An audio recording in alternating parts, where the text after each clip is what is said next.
বন্ধুরা আজ একটা রেসিপি নিয়ে চলে এসেছি। আজ তৈরি করব ভাপা কেক। আর ভাপা কেকটা কিভাবে তৈরি করি আসুন তাহলে দেখে নিন।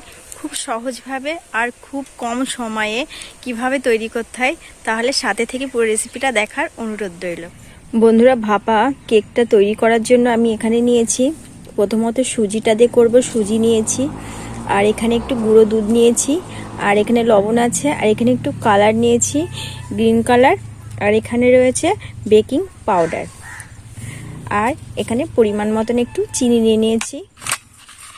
আমি এখানে যে মুরকি নিয়ে নিয়েছি, এটাও কেকের মধ্যে যাবে।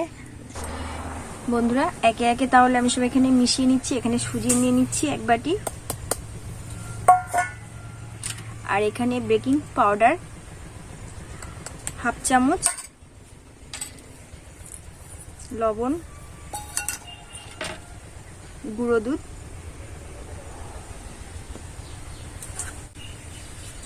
এখানে চিনি, সমস্ত উপকরণটা খুব ভালো করে মিশিয়ে নেব। খুব ভালো করে মিশিয়ে নিয়েছি। এবার আমি অল্প অল্প জল দিয়ে একটা ব্যাটার তৈরি করে নেব।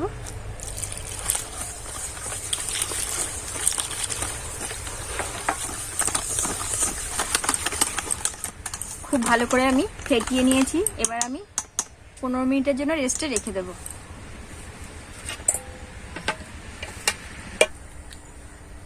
বন্ধুরা 15 মিনিট বাদে আমি চলে এসেছি। এবার ঢাকনাটা খুলে নেব। এই দেখো ব্যাটারের ঘনত্বটা এরকম এসছে, এরকম লেভেলের থাকবে একদম। এখানে আমি আর কিছু অ্যাড করব না কিন্তু। এবার আমি এটাকে দুটো পাত্রে ভাগ করে নেব।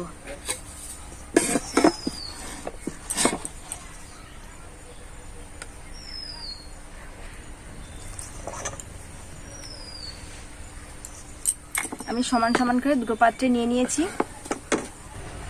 এখন আমি এই ব্যাটারির মধ্যে একটু গ্রিন কালারের এটা আমি মিশিয়ে দেব। এটা কোনো কিন্তু অসুবিধার কোনো কারণ নেই, এটা খাবারের সঙ্গে ব্যবহার করা হয়। খুব ভালো করে এটাকে মিশিয়ে নিচ্ছি। তাহলে দুটো কালার পুরো আমার রেডি হয়ে গেছে। এবার কেকটাকে আমি তৈরি করে নেব। বন্ধুরা এই বাটিতে আমি করব, এর জন্য এই বাটিতে একটু তেল লাগিয়ে নিয়েছি। চারিদিকে একটু খুব ভালো করে তেল লাগিয়ে নিয়েছি। শক্ত দেখে একটা কাগজ নিয়ে নিয়েছি। এটাকে আমি এরকম মাঝখানে রাখবো। আমি একদিকে এই গ্রিন কালারটা ঢেলে নেব,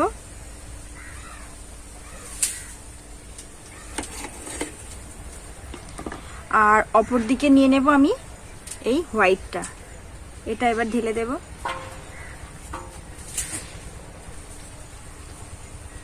বন্ধুরা খুব ভালো করে দুপাশ দিয়ে আমি নিয়ে নিয়েছি দুটো কালারই। এবার আমি এটাকে তুলে দেব।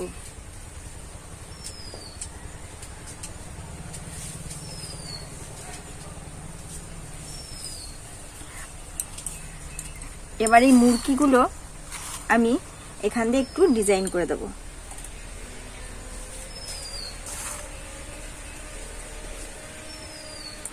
পুরো মুরগিগুলো দিয়ে দিয়েছি কেকটার মধ্যে। আর দেখো কতটা সুন্দর লাগছে। এটা কিন্তু খেতে কিন্তু ব্যাপক লাগবে, আর অল্প উপকরণ দিয়ে অল্প সময়ে একদম খুবই তাড়াতাড়ি এটা ঘরে থাকা উপকরণ দিয়ে তৈরি করে ফেলতে পারবে। বা কেকটা কিন্তু খেতে যতটা সুন্দর লাগবে আর দেখতেও কিন্তু ততটাই সুন্দর লাগছে। দেখো কতটা সুন্দর লাগছে। আর বন্ধুরা এই জলে আমি কেকটাকে ভাপিয়ে নেব। এবার আমি বাটিটা বসিয়ে দেব।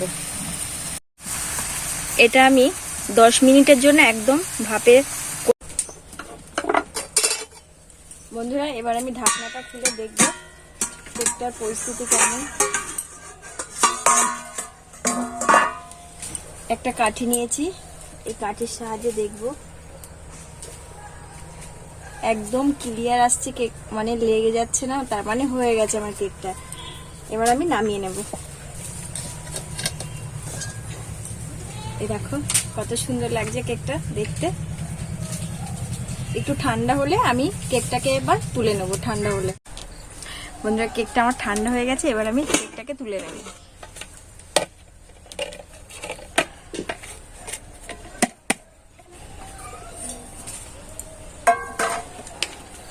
দেখো কতটা সুন্দর কেকটা, কতটা দুর্দান্ত হয়েছে। সৌন্দর্যটা দেখো কেকে কি সুন্দর লাগছে। এটা উল্টো পিঠটায়। এবার আমি এ দেখো সামনেটা এটা যে খেতে ব্যাপক লাগবে, এই যে দিয়েছিলাম, খুব সুন্দর লাগবে খেতে, টেস্টটা মানে অন্যরকম লাগবে কেকের। তাহলে কেকটা আমি কেটে তোমাদের সাথে শেয়ার করি ভেতরটা কেমন হয়েছে। চারিধারটা কেকটা দেখো কতটা সুন্দর। দেখো বাটিটা কি সুন্দরভাবে ক্লিয়ারভাবে বেরিয়েছে, কোনো কিছু কিন্তু লেগে নেই।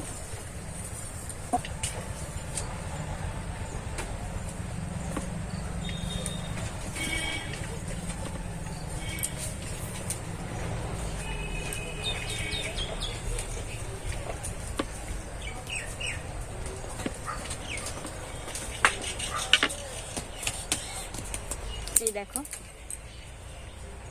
কতটা সুন্দর লাগছে, এই দেখো কতটা সফট হয়েছে কেকটা। দেখো দেখলেই বোঝা যাচ্ছে কতটা সফট হয়েছে কেকটা কিন্তু।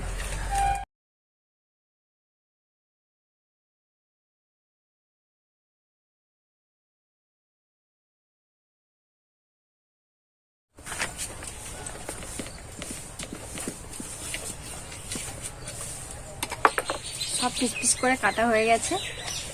এই দেখো দেখো বন্ধুরা, বাড়িতেই যদি এত সুন্দর কেক তৈরি হয় এত অল্প উপকরণ দিয়ে, দেখো কতটা সৌন্দর্য দেখে কিন্তু আমি মুগ্ধ হয়ে যাচ্ছি। আমি নিজে বানিয়ে নিজেই কিন্তু খুবই আমার সুন্দর লাগছে।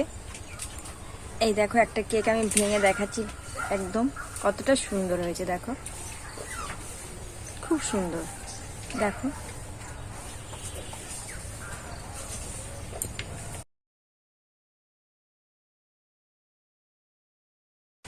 বন্ধুরা, আমি একটু খেয়ে তোমাদের সাথে শেয়ার করছি। ভীষণ সুন্দর হয়েছে, মানে আমি বলে বোঝাতে পারছি না। এই যে ওপরে এটা দিয়েছি না, খুব ভালো লাগছে এটার জন্য আরো। আজ আমি এখানে রাখছি, সাথে থেকো।